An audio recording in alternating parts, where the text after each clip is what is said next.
Lucknow Islamic centre of India के chairman और ऐशबाग ईदगाह के इमाम मौलाना खालिद रशीद फिरंगी महली ने ईद उल अजहा के मौके पर लोगों से अपील की है, सरकार की गाइडलाइन की पासदारी करें, कुर्बानी के मौके पर साफ सफाई का ख्याल करें और इंतजामिया ने जो जगह कुर्बानी के लिए तय कर रखी है वहीं पर कुर्बानी करने की अपील की। बैन जानवरों की कुर्बानी ना करें, कुर्बानी की तस्वीर और वीडियो भी सोशल मीडिया पर अपलोड करने से बचें। बकरीद के मौके पर गरीबों का ख्याल रखें, उनकी मदद करें और सोशल मीडिया पर कुर्बानी की तस्वीरें शेयर ना करें।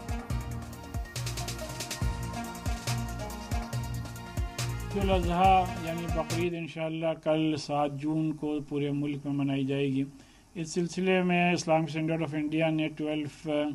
पॉइंट एडवाइजरी जारी करके मुसलमानों से अपील की है कि जिन लोगों पर कुर्बानी करना वाजिब है वो कुर्बानी ज़रूर करें, क्योंकि ये कोई रस्म रिवाज नहीं बल्कि एक इस्लामी फ़रीज़ा है। और ज़ाहिर सी बात है कुर्बानी सिर्फ उन्हीं जानवरों पर करें जिन पर कोई कानूनी बंदिश नहीं है, और कुर्बानी करते वक्त ना कोई फ़ोटो खींची जाए, ना कोई वीडियो बनाया जाए, ना उसको सोशल मीडिया पर अपलोड किया जाए।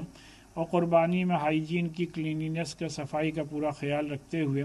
उसके कुर्बानी के जानवर के खून को नालियों में ना बहाएं बल्कि उसको कच्ची मिट्टी में दफन कर दें और उसके वेस्ट को जो नगर निगम की तरफ से इंतज़ामात किए गए हैं उसी में उसको डिस्पोज ऑफ करें और उसी के साथ साथ गोश्त का एक हिस्सा गरीबों में ज़रूर तकसीम करें। और नमाज के बाद अपने मुल्क की हिफाजत, तामीर और तरक्की और अपने मुल्क के जवान जो कि सरहदों की हिफाजत कर रहे हैं उनकी हिफाजत के लिए खुसूसी तौर पर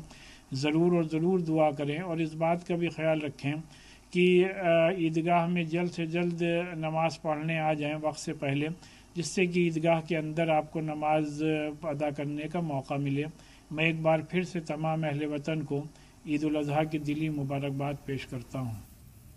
तो बकरीद के मौके पर तमाम उलमा कराम के जरिए अपील की जा रही है, सरकार की तरफ से जो गाइडलाइन दी गई है उस पर अमल किया जाए, साफ सफाई का खास ख्याल रखा जाए, जिस जगह को कुर्बानी के लिए तय किया गया है वहीं पर लोग कुर्बानी करें और साथ ही साथ सोशल मीडिया पर किसी भी तरह की वीडियो कुर्बानी की या फोटो अपलोड ना करें, शेयर ना करें, दूसरे लोगों का खास ख्याल रखें, यहाँ पर उन्हें किसी तरह की दिक्कत ना हो, अमन भाईचारे के साथ ये त्यौहार मनाएं। इसके साथ ही खास तौर पर जब कुर्बानी करें तो आसपास जगह ढकी हो, यानी कि कुर्बानी की जगह को ढका जाए और फिर उसके बाद कुर्बानी की जाए। बैन जानवरों की कुर्बानी ना की जाए, जिन जानवरों के ऊपर बैन है उन्हें कुर्बानी के लिए इस्तेमाल ना किया जाए। मौलाना खालिद रशीद फिरंगी महली ने भी लोगों से तमाम तरह अपील की है। ईद उल अज़हा के मौके पर लोगों से वो खास अपील करते हुए नजर आए, सरकार की गाइडलाइंस की पासदारी करें। इसके साथ साथ उन्होंने बताया है कि कुर्बानी के मौके पर सफाई का खास ख्याल रखें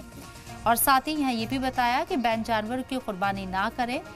किसी तरह का माहौल ख़राब ना हो, इस बात का खास ख्याल रखें। और इसके साथ ही आपको बताएं मौलाना खालिद रशीद फिरंगी महली ने लोगों से ये भी कहा है कि जो जगह तय की गई है सरकार के जरिए या कुर्बानी के लिए जो जगह तय की गई है वहीं पर कुर्बानी करें, खुले में कुर्बानी ना करें, ढक कर कुर्बानी करें।